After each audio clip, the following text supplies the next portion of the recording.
Hi. Hi. I'm Joe Bereta, and you're watching another bonus feature spotlight. How cool.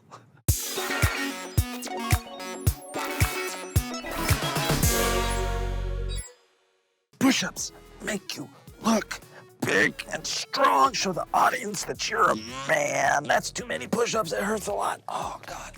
Oh, how do you top the insane car racing and chasing action of the first 6 Fast and Furious movies? The answer for the filmmakers of Furious 7 was to take their eyes off the road and set their sights on the sky.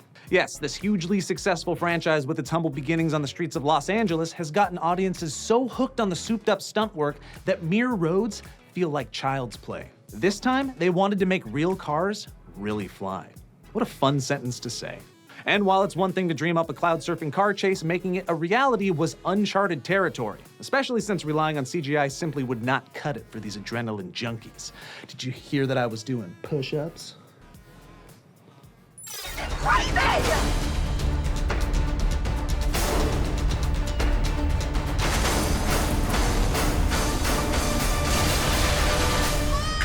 Hey, buddy. Cars don't fly.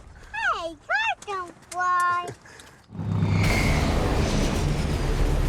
The audience has seen just about everything with all of our fast films, so we really kind of brainstorm amongst all of us to try and figure out what we can do that's different and interesting that will wow the audience. So we sit down and talk about it and go, how are we going to top the next one? The very first stunt sequence that I designed was our heroes parachuting out of the back of a plane in their cars, and at the very last minute, break their parachute and then rescue this particular character.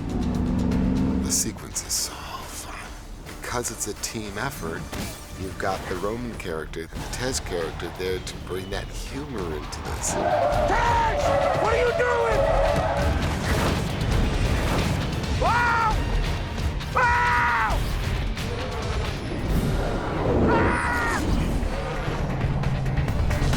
It's pretty cool. Day one, when Sparrow and I were called in to do second unit, they were discussing cars coming out of a C-130. What they didn't really realize was there were so many factors that are more complicated than probably any other sequence I've shot. So we definitely want to be low enough to see the chute opening in front of us. Right on. A number of people came out and said, well, people have thrown cars out of a C-130 before. So we knew it could be done. But how do you get cars coming out of an airplane that you can't control completely? Oh my God, look at that. And have helicopters and crew and people down below and be 3 feet away from them and shoot them and do it exciting and safely.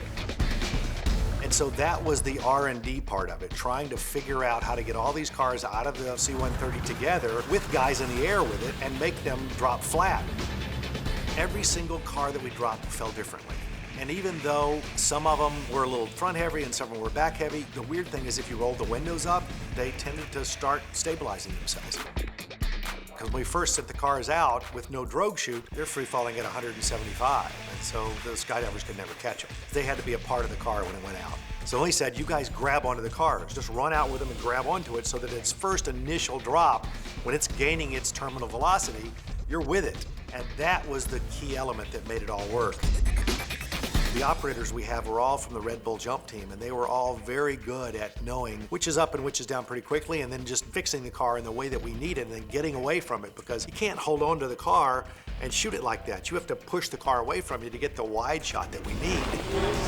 And then James saw what we did, saw what the angles of the car were, and just seamlessly dropped it in. Woo! Now we're moving. I worked with my really incredible second unit director, Spiro, to tie it all together and try and make it cohesive. He had these great rigs at Danville for first unit, and they were gimbals that were 15, 20 feet off the ground. So he had Dom's car in the air, and it could tilt way down like this and move around and turn. And they started with the camera car 200 yards away and flying in at speed as this car is starting to drop like this and comes around, goes around it, and this car is turning like this, and you come all the way in and you're in on Vin. And it cuts so great with the footage we have. The gimbal work is amazing. I was so jealous of Tyrese being in that rig. Let's make a movie, people. It's just like riding in a roller coaster backwards. I mean, who wants to do that? Okay, now I'm nervous. I wanted to be tumbled about like I'm inside of a washing machine. Oh, again! Oh! I thought it was the coolest thing ever. Oh! Out of the 4 cars, we lost 2 of them because of winds. The parachute didn't get away from the car, so We're getting a call, you know, hey, this car's not stopping and it's heading towards the freeway. We got it, but that one was something that got our hearts pumping a little bit. The airdrop sequence, we did it in 2 parts. After these cars come out of the airplane, they land on top of a mountain with one road. Letty's gonna lead, followed by Ted. As they glide down, they're never gonna hit the ground. They just come to a stop and we pull them back to number 1. The big issue was they had to be real cars. We want the cars running in the air, and when they pull the release, this thing's gonna drop 10 or 12 feet out of the air, hit the ground, and take off and spin the tires.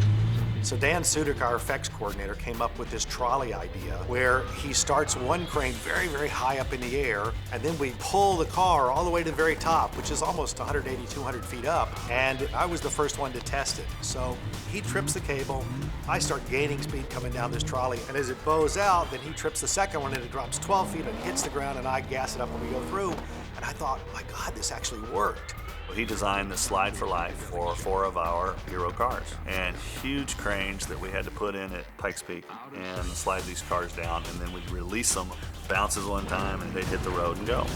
By building a rig like this and doing it this way, it's just such a cool look on film. It's something you just don't ever see. I mean, a parachuting car and then releasing and dropping and then starting chasing. And then we had 4 of them doing it. I said very early on that this sequence will end up being a great trailer moment, and sure enough, it's in the first trailer. Hell yeah! Yeah, great, fantastic, awesome. The Fast and Furious franchise is one of the most wildly popular and lucrative of all time. Dominic Toretto and the family are basically superheroes for car nuts. Daring, heroic, and never a group to let the laws of physics get in the way of a great thrill ride. Also, they never let laws get in the way. They're criminals.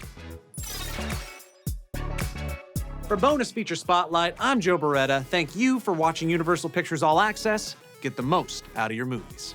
All right, you guys, you know the drill. Like, subscribe, and if you want to see more, click on one of these other videos. And also, the little subscribe button that's floating somewhere around here. You find it. You're an adult.